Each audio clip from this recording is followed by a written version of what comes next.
May the peace of the Lord be with you all. Today's Holy Mass reading, July 1st, 2025, Tuesday. As dawn was breaking, the angels urged Lot on, saying, "On your way, take with you your wife and your 2 daughters who are here." Or you will be swept away in the punishment of Sodom. When he hesitated, the men, by the Lord's mercy, seized his hand and the hands of his wife and his 2 daughters, and led them to safety outside the city. As soon as they had been brought outside, he was told, "Flee for your life.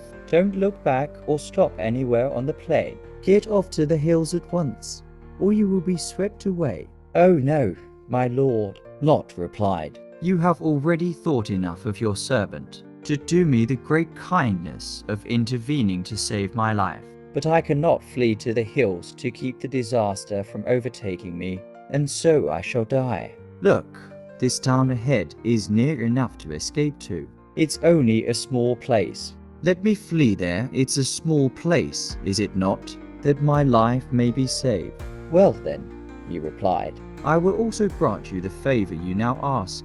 I will not overthrow the town you speak of. Hurry, escape there." "I cannot do anything until you arrive there." That is why the town is called Zoar. The sun was just rising over the earth as Lot arrived in Zoar. At the same time, the Lord rained down sulphurous fire upon Sodom and Gomorrah. From the Lord out of heaven, He overthrew those cities and the whole plain, together with the inhabitants of the cities and the produce of the soil. But Lot's wife looked back, and she was turned into a pillar of salt. Early the next morning, Abraham went to the place where he had stood in the Lord's presence. As he looked down towards Sodom and Gomorrah and the whole region of the plain, he saw dense smoke over the land rising like fumes from a furnace. Thus it came to pass, when God destroyed the cities of the plain, he was mindful of Abraham by sending Lot away from the upheaval, by which God overthrew the cities where Lot had been living.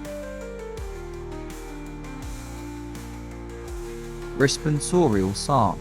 O Lord, your mercy is before my eyes. Search me, O Lord, and try me. Test my soul and my heart. For your mercy is before my eyes, and I walk in your truth. O Lord, your mercy is before my eyes. Gather not my soul with those of sinners, nor with men of blood my life. On their hands are crimes, and their right hands are full of bribes. O Lord, your mercy is before my eyes, but I walk in integrity.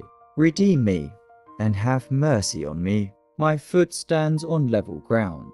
In the assemblies I will bless the Lord. O Lord, your mercy is before my eyes.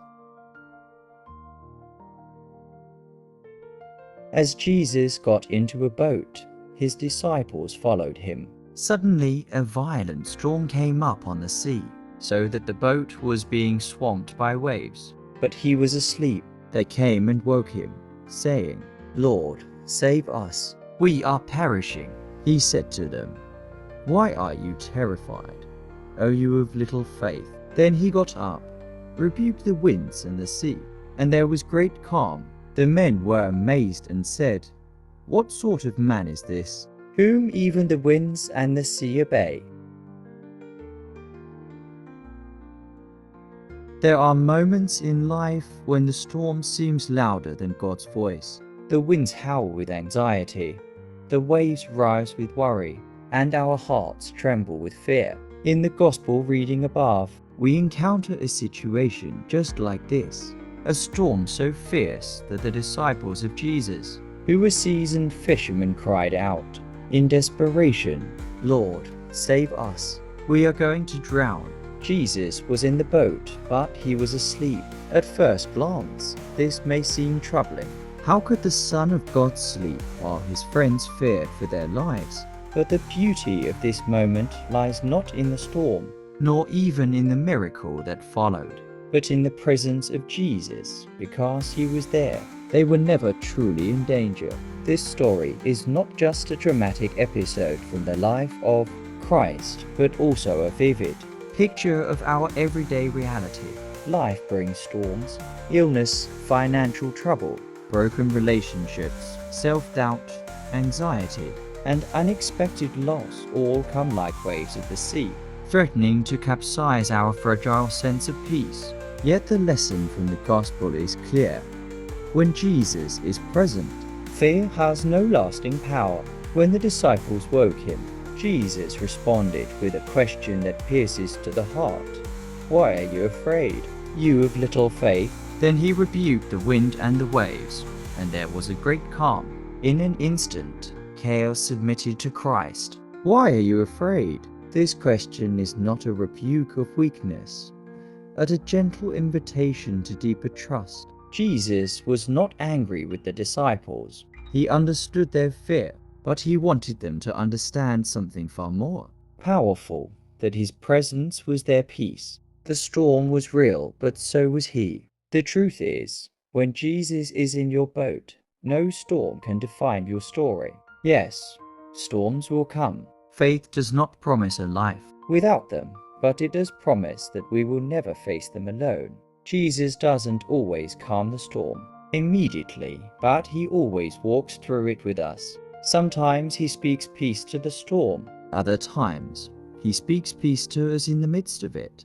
In your own life, you might be facing waves that feel overwhelming. You may feel like God is silent, asleep even.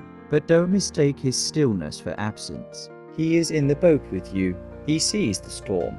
He feels your fear. And in his perfect time, he will speak peace. So do not be afraid. When Jesus is near, fear must flee. The one who commands the winds and waves also commands your heart to be still and know that he is God. Remember this. Your storm is not stronger than your Savior. His presence is not a promise that you won't face trouble, but it is the assurance that trouble won't have the final word. He is with you.